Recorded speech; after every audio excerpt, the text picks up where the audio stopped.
O restante do dinheiro, se é... Karl Dönitz, o impiedoso comandante naval de Hitler. Ele foi o cabeça. Seus U-Boats tiraram milhares de vidas. Poucas coisas devem ter sido mais assustadoras do que ser caçado por uma dessas coisas. Ele era um nazista fanático, disposto a tudo.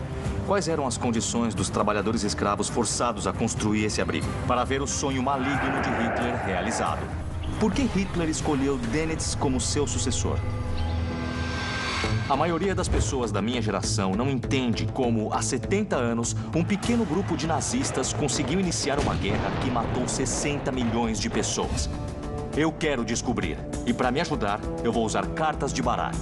Hoje, são usadas tanto por militares quanto por polícia para ajudar a identificar os seus alvos. Mas até hoje, ninguém nunca utilizou um baralho para o grupo mais famoso de assassinos da história. Atuando com peritos, eu quero descobrir onde cada um desses nazistas se posiciona na hierarquia do mal. O meu nome é James Ellis e este é Hitler e sua corrente do mal. De muitas formas, eu acho que o Dönitz é a personificação daquela clássica pergunta: quando e como alguém nas Forças Armadas se torna um criminoso de guerra? Guy, como nós decidimos quando essa linha realmente foi cruzada? A resposta é bastante direta: ao infringir as leis de guerra. É claro que pode parecer bobo que se tenha leis para o combate, mas elas existem.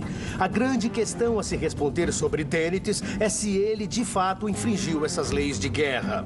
Matt, eu acho que isso levanta a questão de que se você está nas Forças Armadas, matar é parte integral do seu trabalho.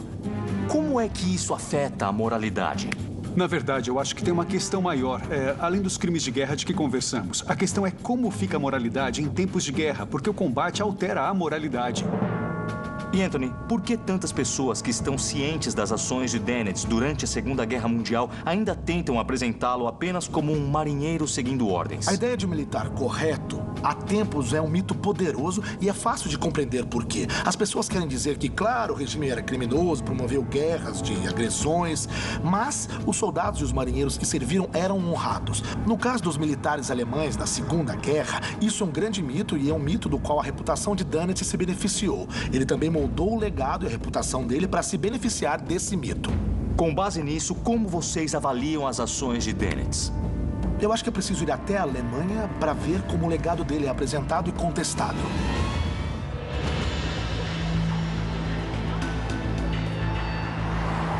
Eu estou indo para Munique, até o Deutsches Museum, uma das maiores coleções de tecnologia histórica do mundo.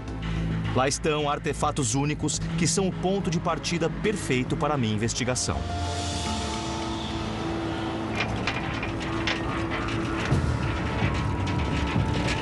Carola, oi. Oi. Então é isso? É. Carola Dalka é a curadora de ciências da computação e criptologia daqui. Olha só isso. Sim, essa é a Enigma Naval. Essa é uma máquina Enigma. O infame aparelho de decodificação nazista que enviava mensagens ultra-secretas. Nossa, eu nunca estive tão perto de uma máquina como essa antes. Os nazistas usavam máquinas como esta para enviar códigos de rádio e comandar os U-Boats no Atlântico, coordenando seus ataques aos navios aliados. Mas como a Marinha e os U-Boats usavam essa máquina para se comunicarem entre si? A pessoa que usava a Enigma tinha sempre que digitar a mensagem para criptografar ou descriptografar. Então, quando se digitava um X, talvez saísse um T. Mas digitava o X de novo e não saía outro T. Mas talvez um F ou outra letra. Durante a Batalha do Atlântico, o comandante alemão encarregado de dar essas ordens era o almirante Karl Dönitz. Dönitz era um oficial naval alemão. Ele foi a força por trás da construção da frota alemã de U-Boats. Dönitz foi a mente por trás do combate submarino alemão. Foi ele quem percebeu como os submarinos poderiam ser eficientes para, basicamente, obstruir os britânicos e cortar o suprimento vital deles, vindo do Canadá e dos Estados Unidos. Dönitz sobreviveu à guerra e foi preso pelos aliados, que o levaram a julgamento juntamente com outros 21 nazistas proeminentes em Nuremberg. Ele sofreu 3 indiciamentos, incluindo múltiplas acusações de conspiração, promover uma guerra de agressão e cometer crimes contra as leis de guerra reconhecidas internacionalmente. I'll give you one more opportunity of answering my question. Ja, das weiß ich nicht. Dennett foi muito provocador em Nuremberg. Ele dizia que era um mero oficial sênior das Forças Armadas que tinha feito o seu trabalho. Era só um marinheiro. Ele não era muito conhecido pelo público em geral. Quando as pessoas ouvem falar de Dennett, há uma tendência a pensarem nele como um militar despolitizado de carreira, em vez de alguém envolvido em crimes de guerra. Mas se ele era mesmo apenas um oficial seguindo ordens, como afirmou, por que foi julgado como criminoso de guerra ao lado de nazistas de elite como Hermann Göring? Quem era, de fato, o grande almirante de Hitler? A minha busca por uma resposta começa aqui. Este é um submarino U-1, o primeiro modelo da Marinha Alemã e a embarcação padrão para treinamentos quando Karl Dönitz, ainda jovem, se juntou à equipe U-Boot durante a Primeira Guerra Mundial. Óbvio que aqui era a sala de máquinas. Esses lugares não foram feitos para caras altos como eu. Imagina só como devia ser difícil, tão claustrofóbico, tão barulhento. Vamos lembrar que os U-Boats e os submarinos eram uma forma um tanto nova de combate. Você se escondia debaixo das ondas, emergia, destruía umas coisas e submergia de novo para as profundezas e a escuridão. Essa é a sala de torpedos, onde acontecia a ação no U-Boat. Durante a Primeira Guerra, Dönitz ficou convencido de que submarinos eram essenciais para o futuro das batalhas navais. E ele não se interessava por navios de superfície como pelos submarinos. E ele começou a pensar sobre como melhorar a frota de submarinos alemães. O U-Boat de Dönitz foi afundado pelos aliados no Mediterrâneo em 1918. Ele sobreviveu e viu o fim da guerra de um campo britânico de prisioneiros de guerra. Dönitz passou um ano lá, remoendo a derrota alemã e desenhando uma nova tática de submarinos para derrotar os aliados, caso tivesse uma nova oportunidade. Ele se preparava para as guerras e batalhas que ele queria lutar. Ele queria ir novamente e desejava atingir os aliados com toda a força. Dönitz sonhava com o dia em que a frota alemã de U-Boats retornaria e teria sua redenção em batalha. Este é o Memorial Naval de Laboe, na saída da cidade de Kiel, na costa norte da Alemanha. Nossa, eu estou impressionado com o tamanho. É impressionante, não é? Ele é mesmo enorme. Sim, ele chega a 85 metros acima do nível do mar. O Dr. Jan Witt é historiador e a principal autoridade sobre Dönitz e a história naval da Alemanha. O que eu entendo é que a experiência de Dönitz como comandante do U-Boat durante a Primeira Guerra Mundial o deixou vidrado em submarinos. Ele via submarinos como o futuro do combate naval. Ele acreditava mesmo nisso, com certeza. O problema era que, pelo Tratado de Versalhes, a Alemanha estava proibida de ter qualquer U-Boat. Mas no início de 1933, Hitler se tornou chanceler. Como Dönitz, ele também era um veterano da Primeira Guerra Mundial, insatisfeito com os termos da redenção alemã.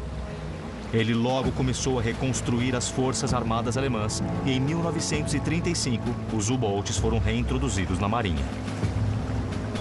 Depois... Bom, aí então o Dönitz se encontrou na Marinha Alemã como parte da Alemanha nazista. Sim. Agora... é claro que ele estava nas Forças Armadas, sim, mas até que ponto ele era mesmo um nazista convicto? É preciso compreender o pensamento dos oficiais navais alemães durante aquele momento. De longe, a maioria celebrava o regime nazista, especialmente porque oferecia novas esperanças de revitalizar as forças armadas alemãs. Tá bom. E, é claro, novas oportunidades de carreira. Então eles esperavam que o regime nazista tornasse as forças armadas alemãs grandes de novo. Isso. Dönitz se tornou um nazista convicto e um ávido admirador de Adolf Hitler. E ele também abraçou o famoso antissemitismo nazista. Ele costumava fazer discursos antissemitas e também comentários do tipo: dá para imaginar como a Alemanha estaria hoje sem o Hitler? Ia ter judeus aqui, tudo estaria terrível. Ele disse que preferiria morrer do que viver em um país onde ainda houvesse presença judaica.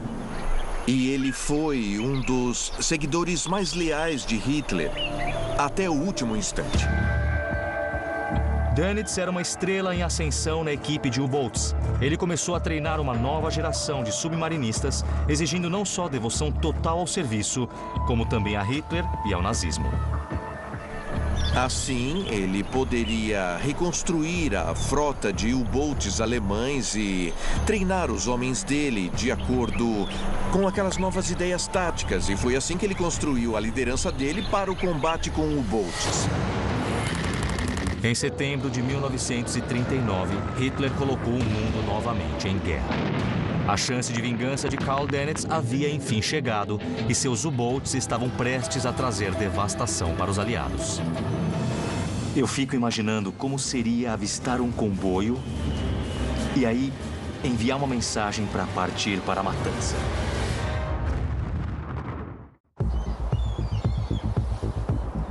Eu estou em uma missão para determinar onde o comandante dos submarinos nazistas, Karl Dönitz, entra na corrente do mal de Hitler. Neste momento, eu estou na costa norte da Alemanha com o Dr. Jan Witt, investigando as ações de Dönitz durante a Segunda Guerra Mundial. Nossa, então esse é um U-Boat tipo 7? Exatamente, Nossa. O último que sobrou no mundo. É incrível. Eu posso olhar mais de perto? Sim, é claro. Maravilha. Cuidado com a cabeça. Eu acho que eu seria mesmo alto demais para fazer parte dessa tripulação. Quantos homens normalmente serviam nesse tipo de U-Boat? Até 50 homens. 50 homens? 50. Então tinham 50 homens Socados aqui dentro deste tubo. É inacreditável. Meu Deus, eu nem consigo imaginar 50 homens cabendo ali. 2 banheiros para 50 homens. 2 banheiros. 2 banheiros, sem chuveiro. E um dos banheiros eles costumavam usar como depósito de suprimentos. Então era basicamente um para os 50 homens. Nossa, o cheiro devia ser insuportável aqui dentro. Era. Uau. As tripulações dos U-Boats enfrentavam condições de confinamento que duravam meses enquanto navegavam pelo Atlântico Norte.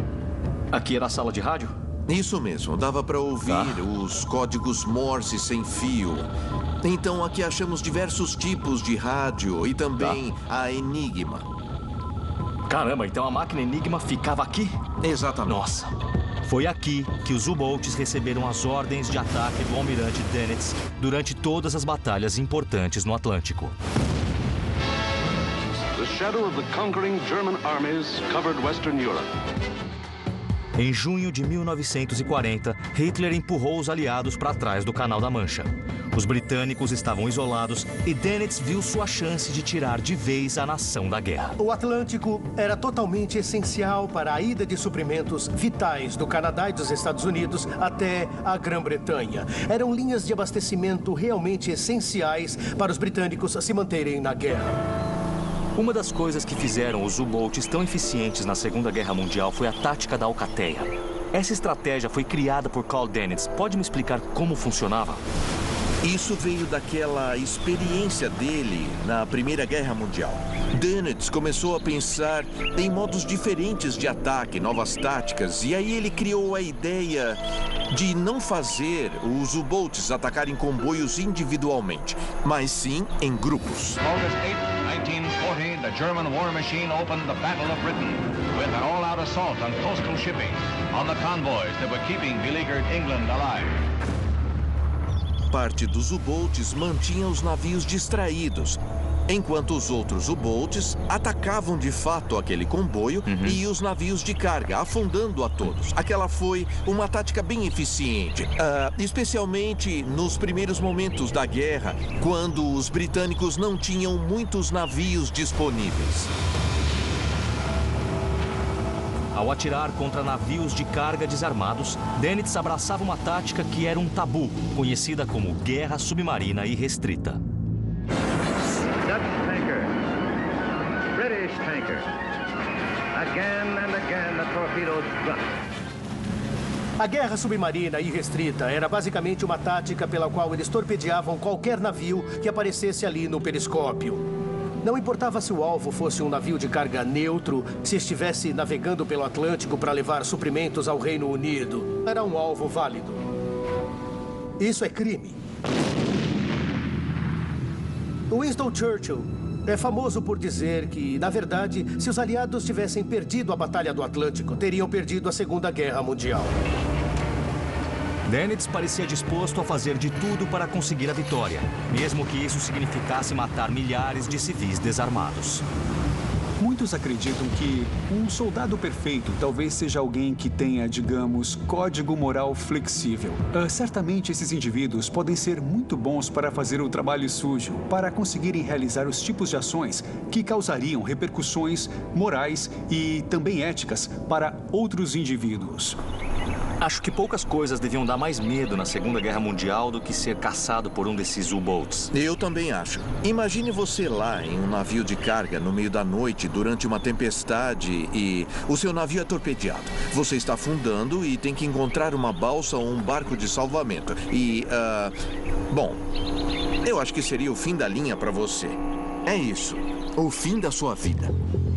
Os U-Boats de Dennett seguiram causando destruição nos comboios de suprimentos dos aliados no início de 1941.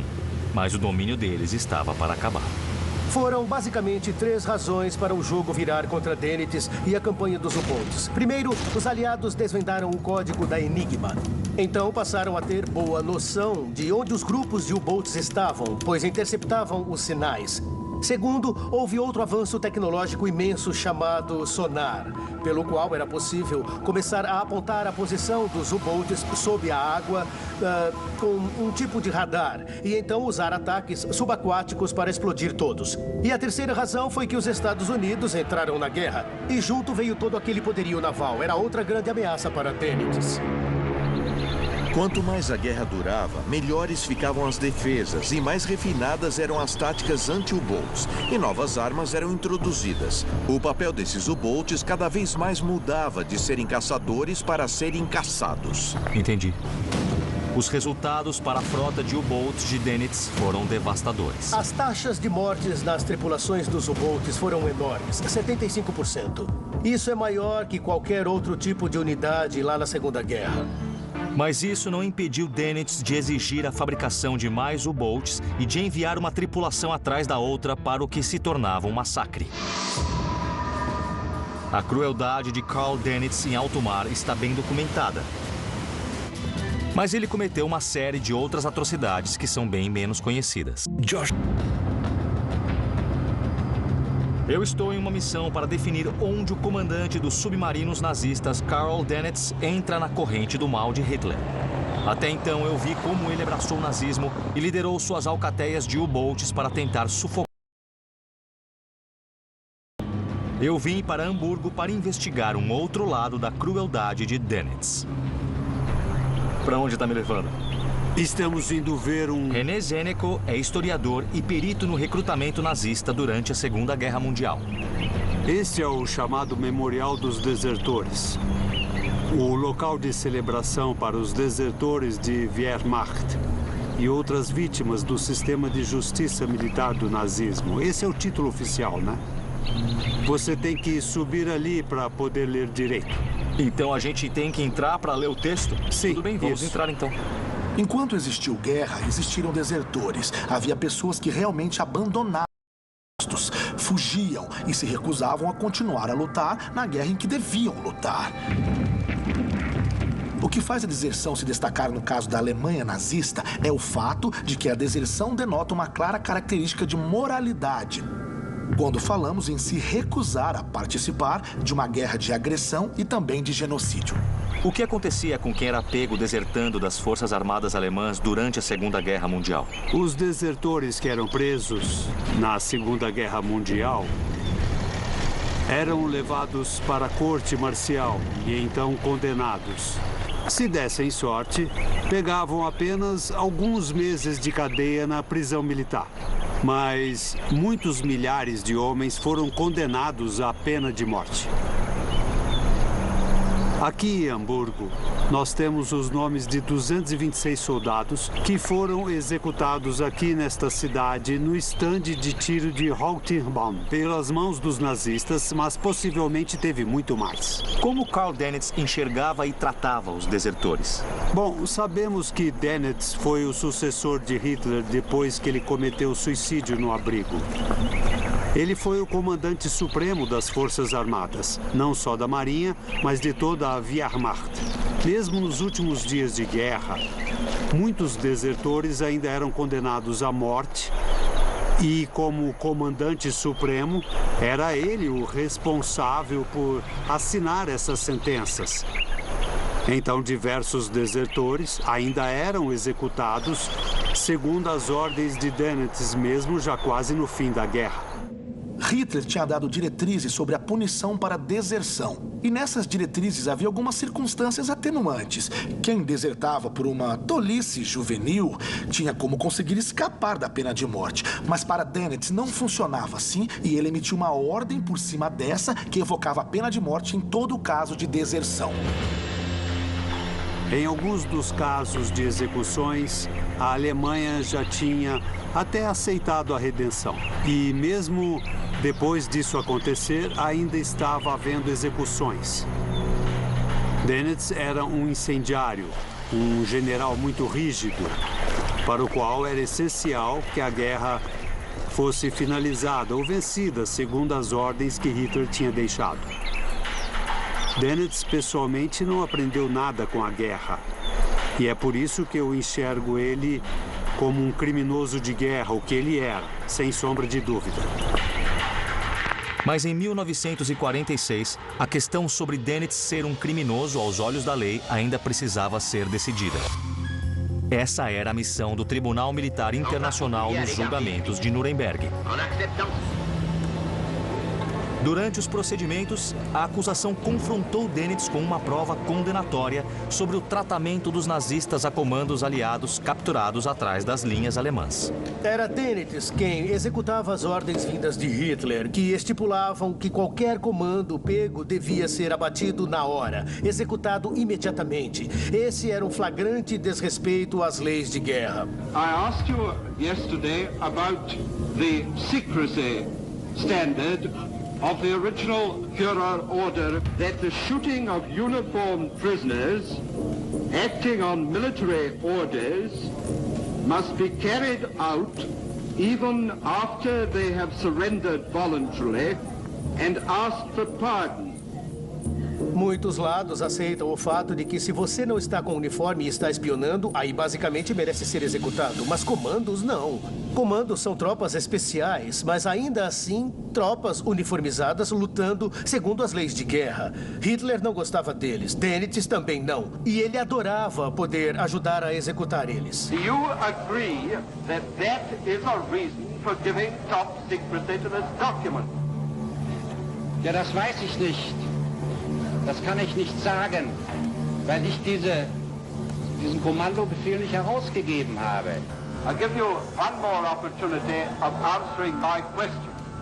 Will you answer it or won't you? Ja, das will ich tun. Ich halte das für möglich, zumal der Jurist hier dieser Ansicht ist. Ob das stimmt, weiß ich nicht, weil ich den Befehl nicht herausgegeben habe. Dönitz teve problemas no momento de se defender, porque era exatamente ele quem estava ali executando aquelas ordens de Hitler. Nós ouvimos muito essa história de que estavam só seguindo ordens. Ocorre que esse é um dos principais caminhos para você ter uma justificativa para tentar reduzir a dissonância cognitiva que você tem na cabeça. Existem alguns indícios de que eles realmente reconheciam que o que faziam era de fato errado. Senão, não precisariam justificar, não é mesmo? Mas a acusação ainda tinha mais contra Dönitz. Eles apresentaram provas ainda mais chocantes para a corte ao acusarem ele de utilizar escravos. 12,000 concentration camp prisoners will be employed in the shipyards as additional labor. Now that is your document. May we take it that you were familiar with the fact of the existence of concentration camps? Das habe ich auch nie I have never denied it. A minha missão para determinar onde o comandante naval nazista Karl Dönitz entra na corrente do mal de Hitler me trouxe até a cidade alemã de Heckum, perto da costa do Mar do Norte. Aqui fica este enorme prédio de concreto chamado Abrigo de Submarinos Valentim. Em que parte do abrigo nós estamos? Nós estamos aqui, no fim de toda a linha de produção. Este lugar foi feito para fabricar submarinos em um tipo de linha de montagem. E o Dr. Marcus Mayer é historiador e perito na história naval nazista. Esse lugar é mesmo gigantesco. Eu ainda estou tentando processar o quanto isso é grande. Por que construíram esse lugar? Eles queriam fabricar submarinos e precisavam de algum lugar que fosse protegido dos ataques aéreos. E aí eles resolveram levantar essa construção enorme, que era meio à prova das maiores bombas que existiam na época. No início de 1943, o jogo havia virado contra os nazistas. Bombardeios aliados caíam sobre os centros industriais alemães, ameaçando encerrar a produção de armas. Hitler estava atrás de algo que pudesse ajudá-los a contra-atacar e Karl Dönitz estava convencido de que tinha a resposta na forma do novo e poderoso submarino Tipo 21. Então o Tipo 21 era uma tentativa de destruir o máximo de navios aliados possível. Exatamente. Dönitz foi o responsável pelo projeto. E esse era o projeto mais importante da Marinha Alemã na época. E Dönitz estava convencido de que o Tipo 21 iria vencer a guerra ao basicamente afundar mais navios do que os aliados pudessem repor. Mas para fazer submarinos Tipo 21, ele precisava de uma fábrica livre dos implacáveis ataques aéreos dos aliados. Ele precisava de um lugar como este. Qual é o real tamanho dessa estrutura? Uns 419 metros de extensão. É uma área de cerca de 5 campos de futebol. Tem paredes grossas com uns 4,60 metros. E o pé direito deve estar na casa dos 7 metros. As paredes têm 4,5 metros de espessura? Isso mesmo. Devia ser o suficiente para proteger todo o processo de fabricação contra ataques aéreos. Construir uma estrutura desta escala exigiu uma enorme mão de obra. Mas a maioria dos homens alemães participava dos esforços de guerra.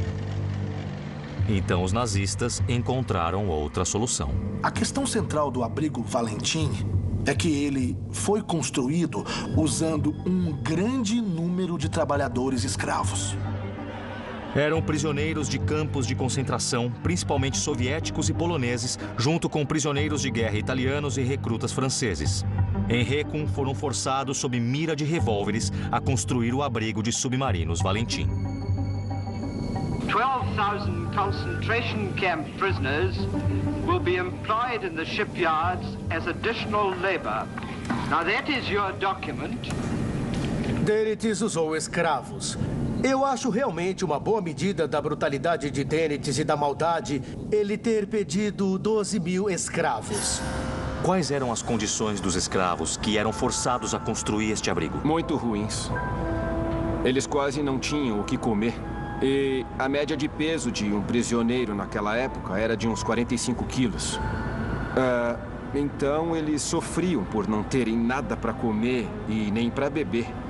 Eles executavam um trabalho bem pesado ao carregar sacos de cimento com cerca de 50 quilos, ou seja, mais do que o próprio peso deles.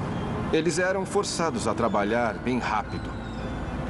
Eram também pesadamente vigiados e praticamente não tinham como fazer pausas, nem que fossem curtas. Eles trabalhavam quase 12 horas por dia. E depois disso, eles eram vigiados também lá nos campos, que também tinham más condições com relação às camas que recebiam e também aos padrões de higiene que eles possuíam. Praticamente não havia higiene nenhuma.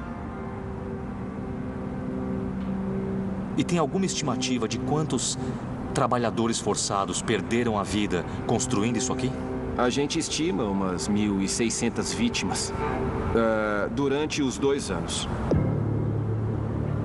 Se por acaso eles tivessem conseguido concluir este abrigo e o complexo por dentro, isso teria mudado alguma coisa? Eu acho que a partir do outono de 42, isso era impossível. Os alemães poderiam ter feito um submarino atrás do outro, mas os americanos e os canadenses eram mais rápidos. Então, a ideia de afundar mais navios do que os aliados pudessem repor era uma fantasia.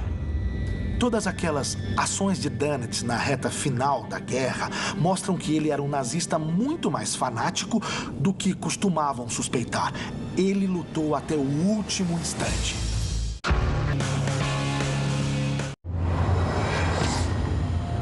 Eu estou em uma jornada para descobrir onde o comandante naval nazista Karl Dönitz entra na corrente do mal de Hitler. Em 1º de maio de 1945, milhões de alemães cansados da guerra ouviram pelo rádio uma voz estranha dando uma importante notícia. Unser Führer Adolf Hitler ist gefallen. Der Führer hat mich zu seinem Nachfolger bestimmt.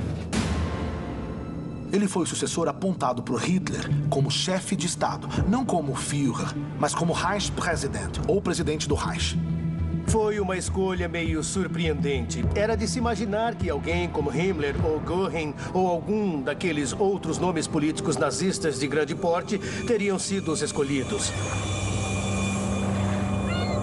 Eu vim para a cidade portuária de Flensburg, ao norte, para descobrir mais sobre o breve mandato de Dönitz como presidente, nos últimos dias da Alemanha nazista. Dr. Pust? Oi, eu sou o James. Olá. É um prazer. Dieter Pust. O Dr. Dieter Pust é historiador, escritor e principal autoridade na história da cidade. Prazer em te receber em Flensburg. A cidade é, há tempos, a casa da Academia Naval Alemã e é onde Dönitz decidiu realizar seu último ato como o único homem, além de Hitler, a comandar o Terceiro Reich. Por que Hitler escolheu Dönitz como seu sucessor em vez de Himmler, de Göring ou de tantos outros importantes líderes nazistas? Porque Dönitz tinha sido o mais fiel seguidor de Hitler e não tinha ligações com a política. Outros membros da liderança tinham caído em descrédito perante a Hitler. Sim. Então Dönitz foi o sucessor natural de Hitler, porque ele era alguém que não tinha traído o Hitler. Sim. Dönitz sempre foi leal. Dönitz sempre foi sincero. Não tinha desconfiança política quanto a Dönitz. Ele não tinha aquele lado político de estar sempre envolvido com a novela nazista. Quando Dönitz anunciou a morte de Hitler para o povo alemão, ele disse que Hitler tinha morrido lutando como líder das tropas nazistas em Berlim. Ele não revelou o fato de que Hitler tinha se suicidado. Por que ele fez isso? Isso foi para manter o mito de Hitler ainda vivo. Para os soldados e todos os alemães se manterem na missão até o fim. Para manter vivo o mito de que Hitler havia seguido as suas próprias regras e se sacrificado até o fim pelo povo da Alemanha. Foi a última grande mentira do sistema do nacionalsocialismo. Dönitz foi realmente leal. No testamento político de Hitler, ao confiar a Dönitz a posição de presidente do Reich, ele disse que Dönitz devia concluir o esforço militar usando qualquer meio disponível. Naquele momento, Berlim estava em ruínas e o anteriormente poderoso Wehrmacht havia sido reduzido a pequenos focos de resistência. Era uma derrota completa. Apesar disso, Dönitz ordenou que as tropas alemãs ficassem para enfrentar os soviéticos.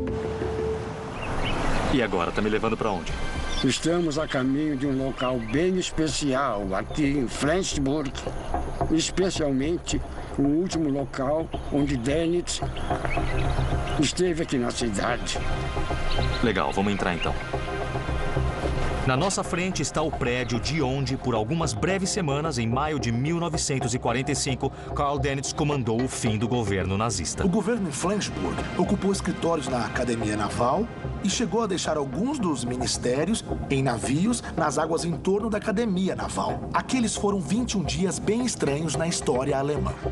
Mais estranho era o plano de Dönitz para salvar o Reich, que estava desmoronando. Foi uma prova de todo o distanciamento da liderança nazista e, em particular, de Dönitz, da realidade da situação.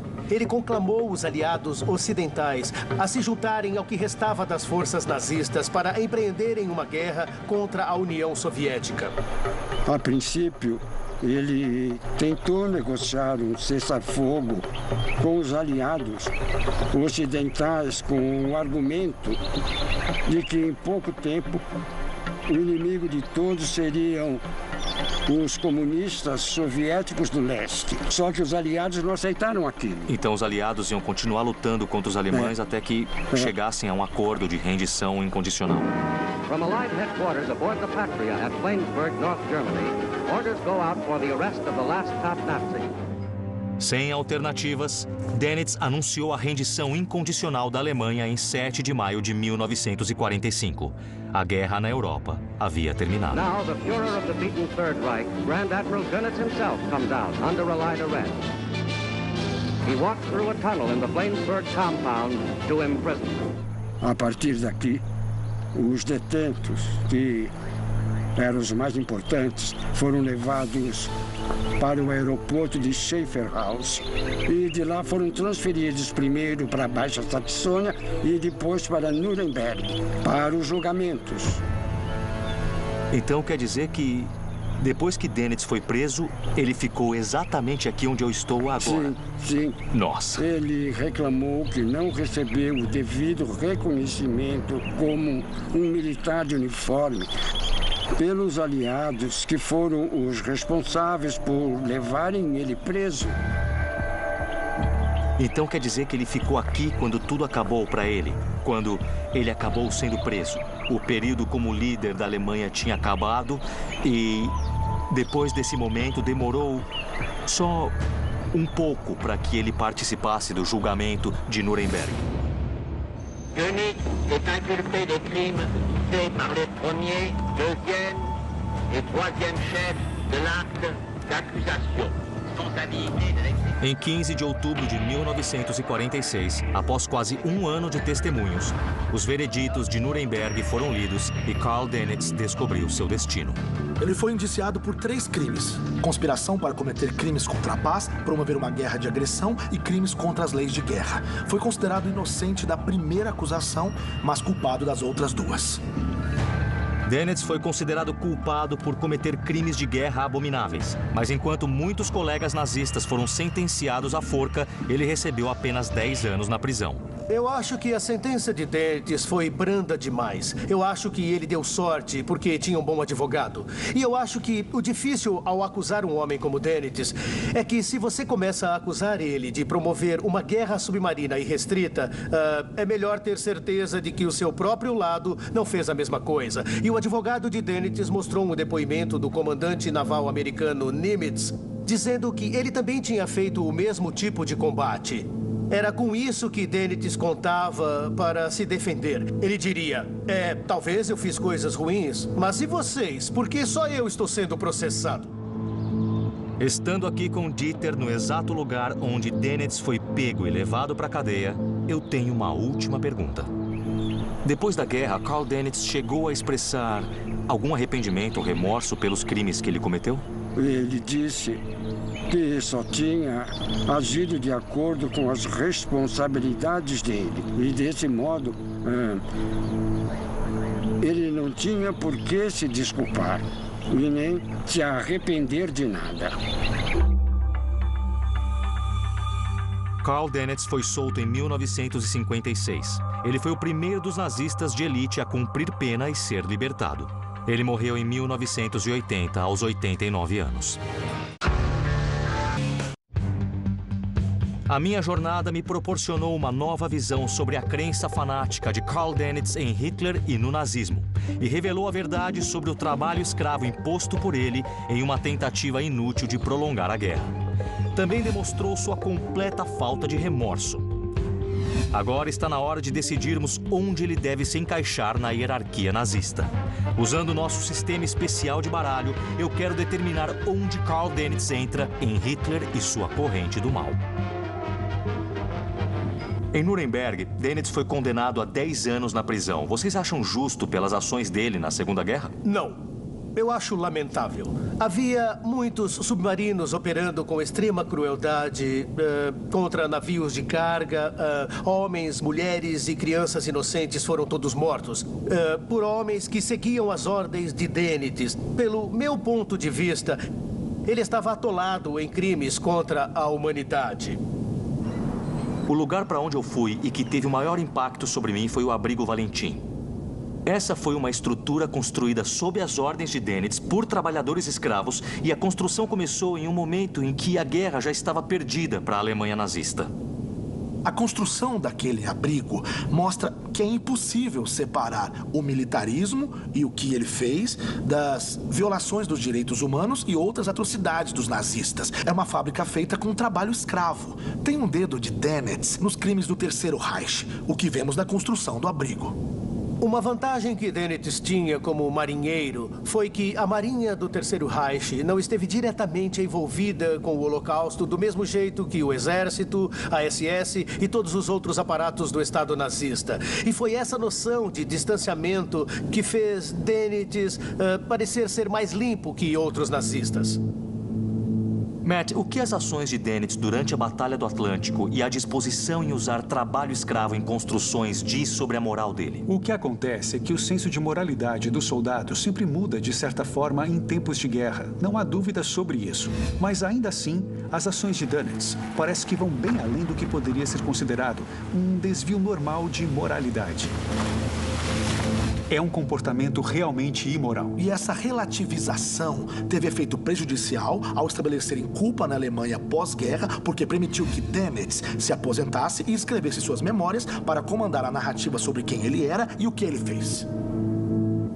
Isso parece uma prova de negação de responsabilidade, o que é uma característica de alguns indivíduos que cometem crimes abomináveis. De fato, eles sempre se enxergam como vítimas por terem sido aprisionados. Com certeza. E eu acho que um dos problemas em Nuremberg foi que eles contavam com uns comandantes aliados que cometeram talvez crimes bem similares aos cometidos por Dönitz. E foi por isso que o tribunal pegou um pouco mais leve com ele do que realmente deveria ter feito. O que eu gostaria agora é de chegar a uma conclusão sobre onde vocês acham que Karl Dönitz entra na hierarquia nazista. Anthony, o que você me diz sobre isso? Ser almirante e sucessor do Hitler como chefe de Estado são questões importantes. Ao mesmo tempo, acho que Dönitz não foi nem de longe essencial para as atrocidades cometidas pelos nazistas, assim como outras pessoas que já debatemos aqui. Eu o coloco como 26. Guy, o que você acha? Eu acho que Dönitz, numa guerra normal, entre aspas, atuando em um regime normal, entre aspas, fazendo as ações que ele fez, seria bem criminoso e eu poria nos 10 primeiros. Mas tem muitos outros envolvidos no panteão nazista que foram bem piores, então eu diria que é o número 24. Muito bem. Matt? Eu vou concordar totalmente com meus colegas historiadores. Eu o coloco como 25. O interessante é que vocês três quase chegaram a uma conclusão unânime de que ele deve ficar nos 20 e poucos. Matt, eu concordo. Eu acho que 25 é onde ele deve entrar. Ele é, portanto, o 8 de espadas. Karl Dönitz foi um nazista fanático cujas táticas e ordens tiraram milhares de vidas inocentes. Como sucessor de Hitler, ele tentou prolongar a guerra. Por isso, ele fica em 25º no Hitler e sua corrente do mal. Versão brasileira, Vox Mundi.